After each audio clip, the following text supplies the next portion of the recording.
मुख्यमंत्री माझी लाडकी बहीण योजनेची केवायसी करण्यासाठी सर्वात प्रथम या ठिकाणी आपल्याला आधार नंबर आपला टाकून घ्यायचा आहे आणि कॅप्चर भरायचा आहे.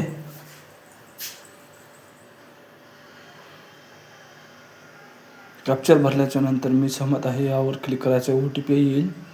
OTP या रकान्यात भरून घेतो. सबमिट करायचं आहे. सबमिट केल्याच्या नंतर हे अनुक्रमांक 1 हा महत्त्वाचा विषय आहे. विवाहित आहे किंवा अविवाहित आहे हे प्रश्न.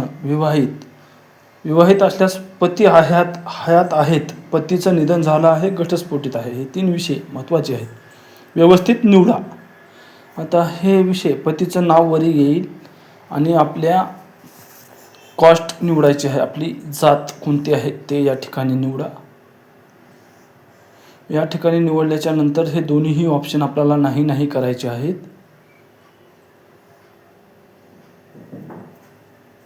मी आता एक विंडो म्हणजे विधवा महिलेची केवायसी करून दाखवणार आहे. चालू आहे. हे दोन्ही ऑप्शन नाही करायचे आहेत आणि आपल्याला माझ्या पती हयात नसून पती मृत्यू दाखला सत्याप्रत संबंधित जवळच्या अंगणवाडी सेविकाकडे 31/12/25 पर्यंत मी नेऊन देणार आहे, जमा करणार आहे. यावर क्लिक करायचं आहे.